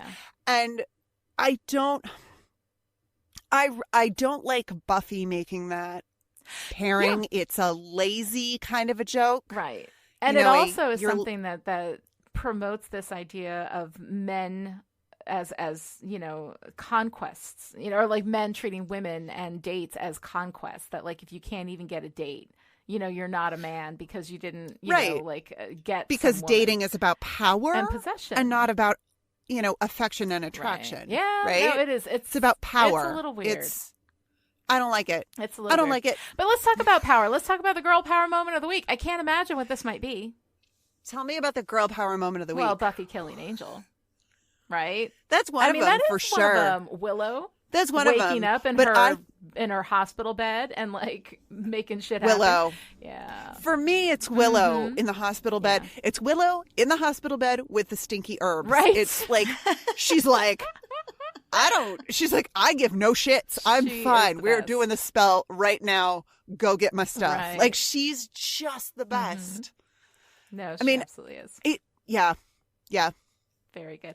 All right. So Kelly, Dr. Jones, as our special guest this week, put in on the spot entirely with no preparation. What's your favorite part? So my favorite part is when Angel and Buffy are fighting. And jealous, and he tells her, "This is it. You have no weapons. You have no friends. What do you have?" And she grabs that sword in midair and says, "Me." Oh, yeah. Oh, my God. That is my favorite. Talk about becoming, right? Not just becoming the Slayer and not just having to separate from her whole life, but actually coming into her own power and realizing all I've got left is me and I will save the world with it. It's just fantastic. Yeah. No, I love that. Okay, Noelle, what's your favorite part? My favorite part is Drusilla's vampire hypnosis. Oh, yeah. This is not something that we've seen really yet, and I love everything that Juliet Lando does on this show, but the way she does the little, trust in me kind of, I'm gonna, look me in the eyes, and then it's so good. Sorry, I get excited because it's very physical and it's very embodied. Like, she is acting from the top of her head to the tips of her toes, even though we can't see them. And when she and Kendra do that little sway, and you know that Kendra is completely under Drusilla's control, gives me chills. Oh, God, no, it's so wonderful. It's so cool looking and so different from anything that we've seen a vampire do before on the show. And I'm not sure we get to see that again. I don't think that we do. Which is really too bad, because I like vampires being scary monsters, but I also like them being kind of, I'm so powerful that I'm completely relaxed, and now so are you. Yes, exactly. And I can make you think anything. Yeah. I can see inside your head. No, it's pretty wild. It's pretty wild. Well, for me, I think that this is going to come as a surprise to absolutely no one. My favorite part is Spike. Everything Spike, yes. every little thing, every moment he's on screen, the way that he looks at Buffy when he says that guy's not going to tattle on us, the way that when Joyce asks what he does in the band, he goes, well, I sing. Everything, yes. everything. It's all delightful. Joyce and Spike, this is our first Joyce and Spike interaction, will not be our last. And I love that connection. I love the way he is with her. All of it is delightful for me, and it is absolutely my favorite part. And in a similar way to like over on Still Dead, whenever we have to discuss like what's your favorite part, it's almost always going to be Dark Wesley. For me, like where Spike is in the show, it will almost always be Spike or Spike related.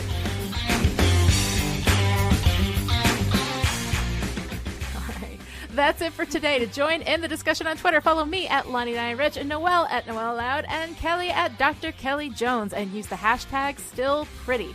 You can also visit the Chipperish forums. Go to chipperish.com, click on the forum, and join in the fun. Or you can keep Chipperish Media going to the tune of $1 a month or more and gain access to the live chat in Discord, or you can hang out with me and Lani and Kelly and all the Chipperish patrons who are little Happy Meals with legs. You'll also get access to exclusive patron content like our new podcast, Still Chipper, where the Chipperish hosts go off topic to talk about things and ideas that we find delightful. Visit patreon.com/Chipperish to find out more. You can also show your support by giving Still Pretty a great review on Apple Podcasts, or by telling your friends about the show, or by researching magic for fun, or educational fun. We will be back next time with Anne, the first episode of Season 3. Until then, you perform the ritual in a tutu, you pillock. I love it. I love it.